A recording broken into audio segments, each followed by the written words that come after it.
आता इथं मी अर्धी वाटी बेसन घेतलेली आहे, अशी 1.5 वाटी मी बेसन घेतलेलं आहे. तर मी तांदळाचं पीठ घेतलेलं आहे 1 वाटी.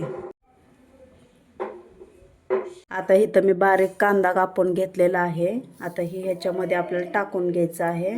आणि आता मला बनवायची आहे कांदा भजी. तर हिरवी मिरची टाकणार आहे, बारीक कापून घेतलेली कोथिंबीर हे टाकून घ्यायची आहे आपल्याला. आता टाकणार आहे जिरे, हळद. इथं घ्यायचं आहे चवीनुसार मीठ. घेतलेलं आहे मी पाणी. आता आपल्याला हे ह्याच्यामध्ये मिक्स करून घ्यायचं आहे पाणी टाकून. आणि आता ह्याच्यामध्ये मी तांदळाचं पीठ टाकलेलं आहे, कारण की भजी कुरकुरीत होण्यासाठी आणि त्याला तेल थोडं पण राहत नाही, त्याच्यासाठी मी तांदळाचं पीठ मिक्स केलेलं आहे. तर आता आपल्याला हे पाणी टाकून मिक्स करून घ्यायचं आहे. जास्त पाणी ओतायचं नाही आपल्याला, पातळ थोडं थोडं पाणी ओतून आपल्याला हे मिक्स करून घ्यायचं आहे. आणि इथं मी कांदा जास्त टाकलेला आहे, आणि कांदा जास्त टाकल्याने भजी छान मस्त लागते. आता कुरकुरीत अशी भजी बनवायची आहे मला. आता ह्याच्यामध्ये टाकायचं आहे अर्धा चमच खायचा सोडा. आता हे आपल्याला चांगलं असं मिक्स करून घ्यायचं आहे. इथं मी जास्त पातळ घेतलेलं नाहीये, असं घट्टच घ्यायचंय.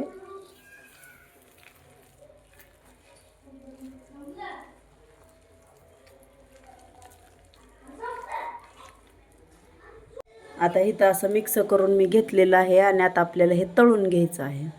तर मला भजी बनवायची आहे. आता इथं सनराईजचं मी तेल घेतलेलं आहे. आता आपल्याला हे भजी करून घ्यायचे आहे. आता बेसन हे तेलामध्ये सोडायचं आहे. आता इथे छोटे छोटे गोल भजी बनवायचे आहेत. व्हिडिओ कंटिन्यू बघत राहा. आता इथं आपलं तेल चांगलं गरम झालेलं आहे.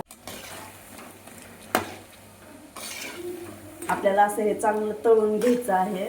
दोन्ही साईडने असं हलवायचं आहे आपल्याला चांगलं. कच्चं राहणार नाही. चांगला याला कलर येऊस तर आपल्याला हे तळून घ्यायचंय.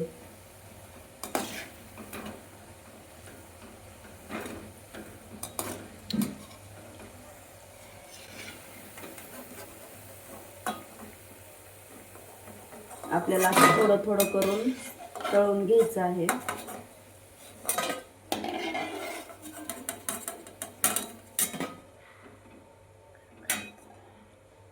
आता इथं मी पेपर घेतलेला आहे, म्हणजे तेलकट होणार नाही.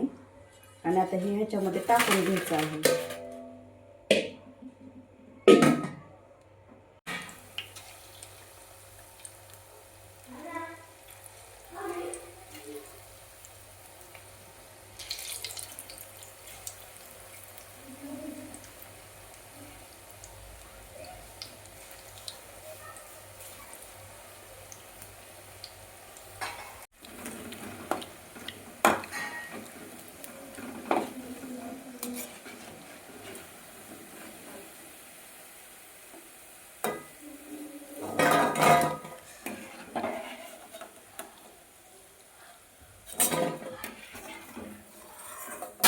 आता इथं सगळी भजी मी तळून घेतलेली आहेत. व्हिडिओला लाईक करा, सबस्क्राईब करा.